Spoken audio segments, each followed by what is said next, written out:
Au moins, ça a comme un peu clarifié cette question, puis ça a résolu le problème avec la nouvelle, avec le changement qui a été fait à la Charte québécoise. Maintenant, on peut le dire que les personnes non-binaires, on sait que c'est des personnes qui sont protégées contre la discrimination, donc les personnes non-binaires, les personnes qui sont ni hommes ni femmes. Et ça a quand même plusieurs implications pour le système de santé parce que le système de santé est organisé vraiment par rapport à la binarité. En médecine, la discrimination, c'est vraiment un gros problème. Dans les statistiques des États-Unis, on voit que 55% des personnes trans ont évité d'aller voir des médecins pour des soins préventifs par peur de discrimination ou de harcèlement.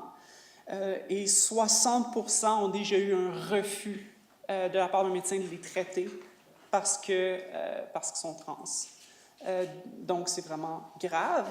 Et on pourrait penser que c'est bien mieux au Canada, mais dans l'étude ontarienne Transpulse qui a été faite en 2010, 52% des personnes trans ont rapporté soit s'être fait refuser de donner le traitement ou avoir vécu une terminologie d'immigrante en soins d'urgence. Donc, même pas des soins préventifs, on parle de soins d'urgence. Donc, la situation est assez grave au Canada. Et ça peut être un problème, surtout quand tu as un besoin plus grand d'accéder aux soins de santé chez les personnes trans, souvent parce que tu as des désirs de transition médicale. Par exemple, prendre des hormones, avoir des chirurgies de quelconque sorte de chirurgie, quand même plusieurs chirurgies pour les personnes trans. Puis, on s'entend que on parle de soins de transition, on parle de comme 80 à 96% des cas, ça va vraiment aider beaucoup à la situation au niveau de la santé mentale pour les personnes trans, puis les taux de regret sont en bas de 2%, ce qui est comme vraiment bas en système de la santé, là. On s'entend que l'habitude pour tout ce qui est traitement, c'est des taux de regret bien plus hauts que ça. Mais malgré le fait que ça soit tellement clair à quel point ça aide, il y a beaucoup de discrimination qui se passe dans les soins de santé, puis il y a beaucoup de docteurs qui sont amplement compétents, qui connaissent très bien les médicaments à prescrire et tout ça, et qui seraient donc amplement capables de faire le suivi puis faire la prescription, par exemple, d'hormones, qui vont juste refuser parce qu'ils ne sont pas confortables avec ça, puis souvent avec un arrière-plan de comme pathologisation où vont dire « Ah, mais c'est une maladie mentale, donc je ne veux pas trop toucher à ça », malgré le fait que ça a été reconnu par le DSM de façon imparfaite, mais quand même reconnu par le DSM que ce n'est pas une maladie mentale être trans. Mais malgré le fait que le DSM fait comme « oui, c'est pas une maladie mentale », puis tous les grands experts en la matière disent aussi « c'est pas une maladie mentale », il y a encore beaucoup de problèmes dans la pratique médicale où les médecins vont croire que c'est une maladie mentale et donc pas être confortables avec ça. Ils vont souvent comme rejeter les personnes trans. En anglais, on parle du Trans Broken Arm Syndrome. Donc, c'est l'idée que les médecins veulent tellement pas traiter les personnes trans qui vont répondre à un bras cassé en disant « Ah, mais j'ai pas d'expertise là-dedans, c'est par rapport à ton identité de genre. » Outre juste ce niveau d'accès-là aux soins de santé, comme au niveau du rejet, il y a aussi d'autres facteurs qui rentrent dans le fait que les gens vont éviter les soins, vont éviter le système de santé. Déjà, les noms et les marqueurs de genre dans les dossiers, c'est un gros problème. tu t'en vas au médecin, puis tu n'as pas fait ton changement de nom puis marqueur de genre légal, tu es dans la salle d'attente, puis là, il t'appelle avec le mauvais nom. Ou c'est comme Monsieur Paris. Comme, what? Donc, c'est vraiment... c'est vraiment inconfortable, là. Puis des fois, tu te sens mal, puis tu veux pas non plus... ça donne pas le goût de revenir.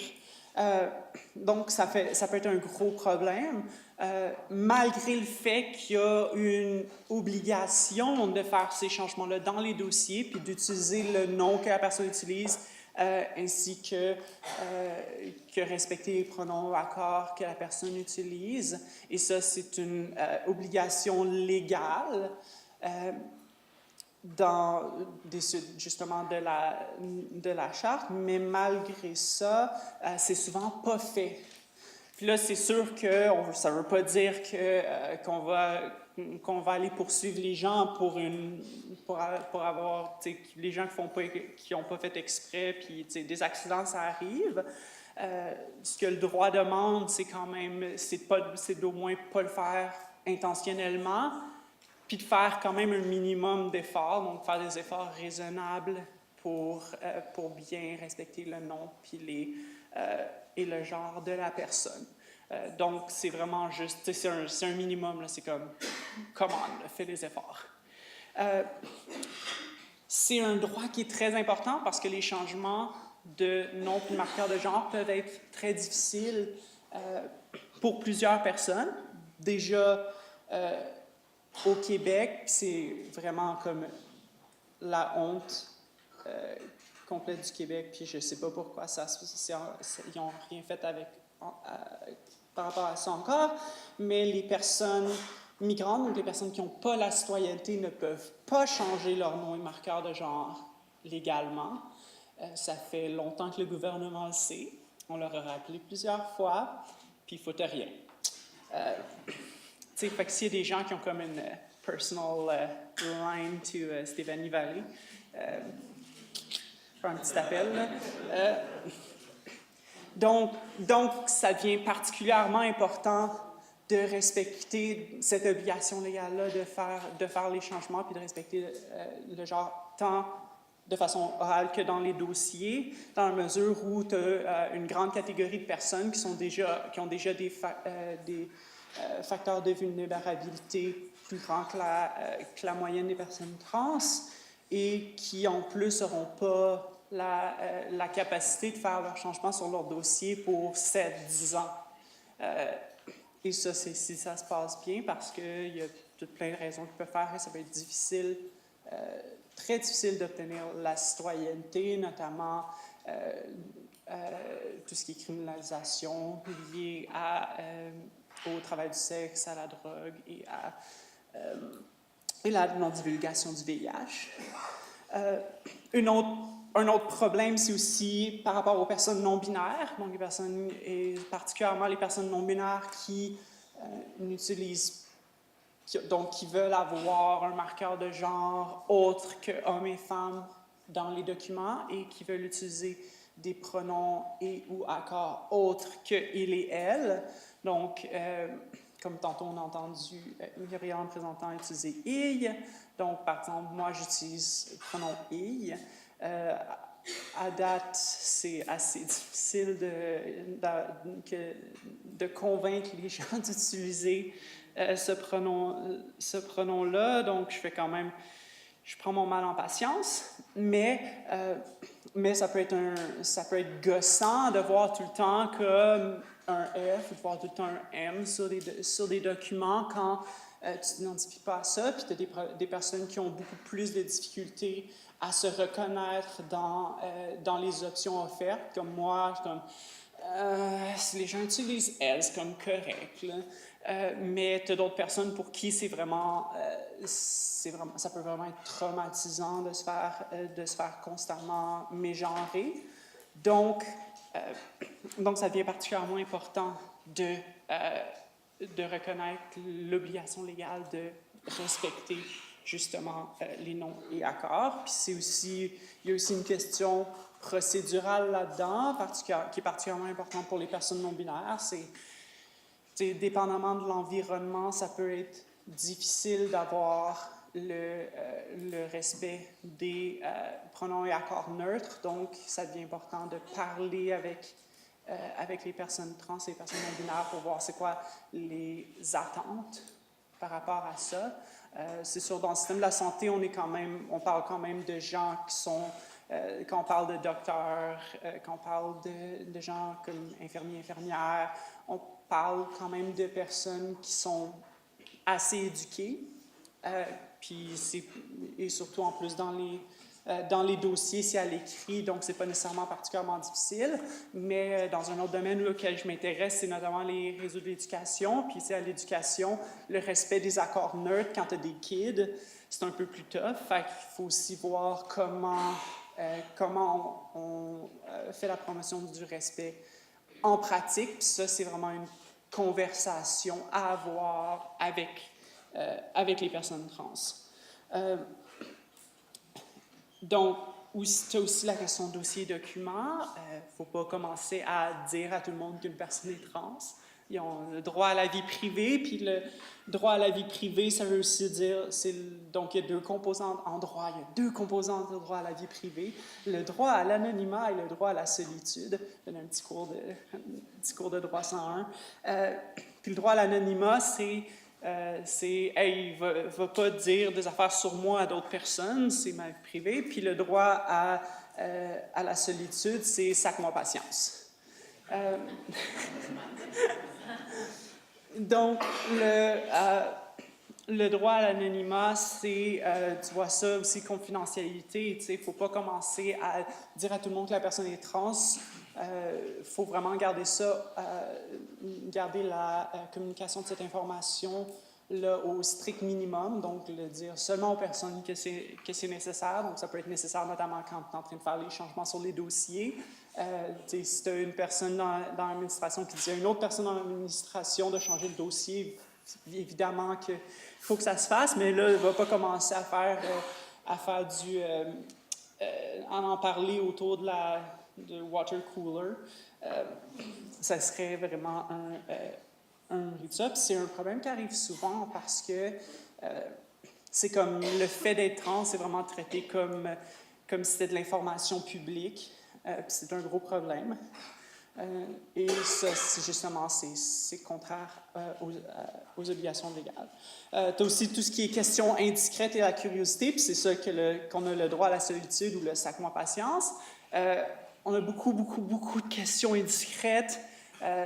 Encore pire dans les réseaux de la santé parce que, je sais pas, le fait que c'est des gens qui ont un rapport thérapeutique à nous fait que pensent avoir le droit de nous demander des questions sur nos parties génitales ou whatever. Simplement, pour arranger ce problème-là, c'est non. Pose pas de questions. Si c'est pas des questions qui rentrent dans le cadre des services offerts, donc si la personne n'est pas en train de venir te dire « je veux une lettre pour une chirurgie » ou whatever, tu poses pas la question. C'est relativement simple. Gabriel, pas Bouchard, Gabriel, conférencier précédent, en a parlé un peu avec les toilettes. C'est aussi quelque chose auquel il faut penser. Les personnes trans ont le droit d'utiliser les toilettes qui correspondent à leur identité de genre. C'est un droit qui a été reconnu depuis 1999. Fait que ça fait quand même un méchant bout.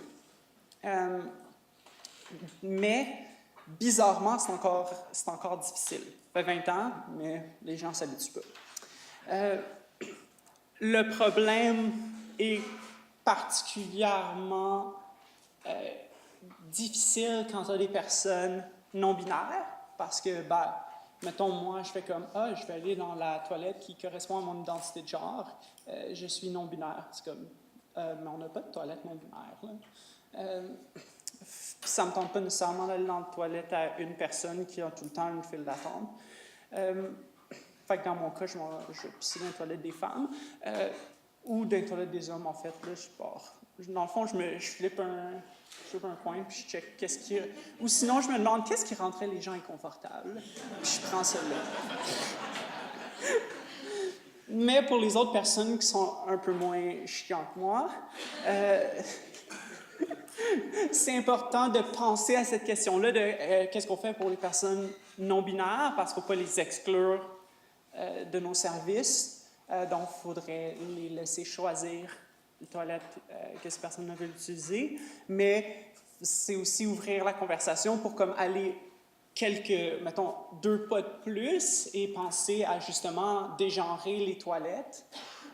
Une question qu'on a souvent par rapport à ça, c'est « Ah, mais là, les gens vont être inconfortables dans la vie privée, puis tout ça. » C'est vrai que c'est comme chiant d'avoir des gens qui sont en train de te checker dans les toilettes, mais c'est comme, ils n'ont déjà pas le droit de faire ça.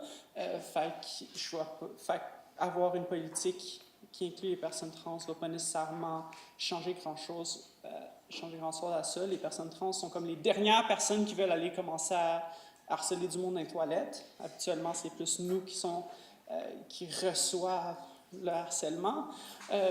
Mais une belle solution à ça, c'est aussi de juste revoir notre planning des édifices, puis avoir, tu sais, les belles toilettes comme, tu sais, les gens utilisent pas mal ça en Europe, c'est comme, ça va du plafond jusqu'au sol, il n'y a pas de craque, personne qui te regarde chier, c'est comme magnifique.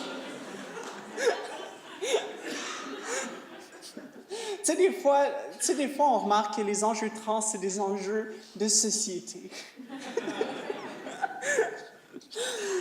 Donc, je vois que j'ai comme fini. Fait que je vais vous laisser sur cette belle note fécale.